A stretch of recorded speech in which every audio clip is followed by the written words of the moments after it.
अब दूसरा क्या तरीका है कि भाई you can use any model based imputation, any model based imputation. अभी तक हम लोग ने कोई मॉडल पढ़ा नहीं है, लेकिन जब हम ये मॉडल, जब हम मॉडलिंग वाले पार्ट पढ़ लेंगे और फिर जब आप अ, ये नोट्स को रिवाइज करेंगे, तब आपको सारी चीज़ें बिट बाय बिट समझ में आएंगी। सो अभी बेसिकली मैं सारे डॉट्स ओपन कर रहा हूँ, और फिर जैसे जैसे हम आगे बढ़ते जाएंगे पढ़ते जाएंगे, ये सारे डॉट्स आप कनेक्ट करना स्टार्ट कर देंगे। तो इसका मतलब क्या है, लेट्स से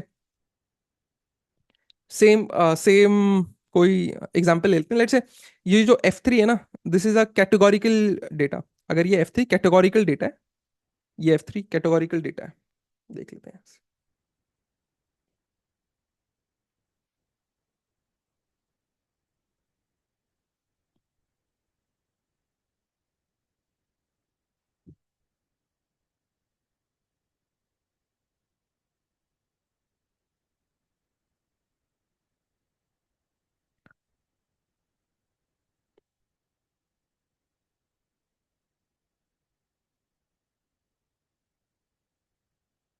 ठीक है, ये F3 कैटेगोरिकल डेटा है जिसमें कुछ कुछ वैल्यूज मिसिंग है, कुछ वैल्यूज मिसिंग है। तो आप क्या करो, आप क्या करो, अब ऐसा मानो F3 is categorical, categorical data. Categorical मतलब इस डेट ये इस डेटा में कुछ कैटेगरीज हैं, लेट्स से जेंडर हो गया, आई कलर, ठीक है, ग्रेड्स, ठीक है।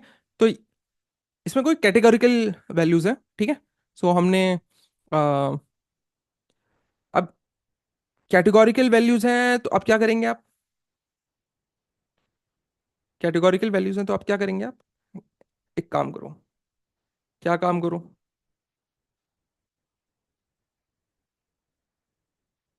ये काम करो।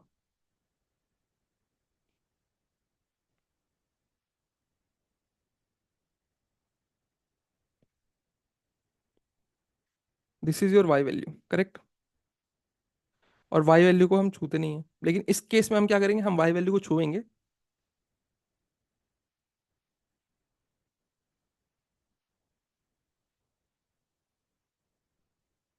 हम वाई वैल्यू को छुएंगे, ठीक है। अब इस केस में क्या करोगे, you use your data, that is F1 F2 F3 नहीं यूज करोगे, F4 up till FD plus Y, ठीक है, to predict missing value in F3, ठीक है, ठीक है। और ये कैसे करोगे, using any classification, classification model, ठीक है। जनरली हम KNN यूज करते हैं, जनरली हम KNN यूज करते हैं इन जनरल, ठीक है। लेकिन दूसरे क्लासिफिकेशन मॉडल भी आप यूज कर सकते हैं, ठीक है। वैसे ही अगर ये कैटेगोरिकल डेटा की जगह अगर ये कोई रियल नंबर वाला डेटा होता, कोई रियल नंबर वाला डेटा होता, तो आप क्या करते, एक रिग्रेशन मॉडल, क्लासिफिकेशन की जगह आप एक रिग्रेशन मॉडल का इस्तेमाल करते हैं, ठीक है, एक रिग्रेशन मॉडल का इस्तेमाल करते हैं, ठीक है, एक रिग्रेशन मॉडल का इस्तेमाल करते हैं। तो ये हो गया model based imputation. Model based imputation मतलब अगर लेट्स से फीचर 3 मिसिंग थे, ठीक है, और ये कैटेगोरिकल फीचर था, तो हम क्या करेंगे, इस फीचर 3 को अब हम टारगेट वेरिएबल की तरह ट्रीट करेंगे। अब तो हम फीचर 1 फीचर 2 फीचर 3 को छोड़ देंगे, feature 4 feature 5 so on up till D feature को यूज करेंगे, साथ में ये वाई वैल्यूज भी यूज कर लेंगे, ठीक है, साथ में ये वाई वैल्यूज भी यूज कर लेंगे, ठीक है, to train a classification model, ठीक है, to train a classification model. और ये जो भी मिसिंग मिसिंग डेटा पॉइंट्स थे, जो भी ये मिसिंग डेटा पॉइंट्स थे, जो भी ये मिसिंग डेटा पॉइंट्स थे, बस इनको ही प्रिडिक्ट करने की कोशिश करेंगे, प्रिडिक्ट मिसिंग वैल्यूज, ठीक है।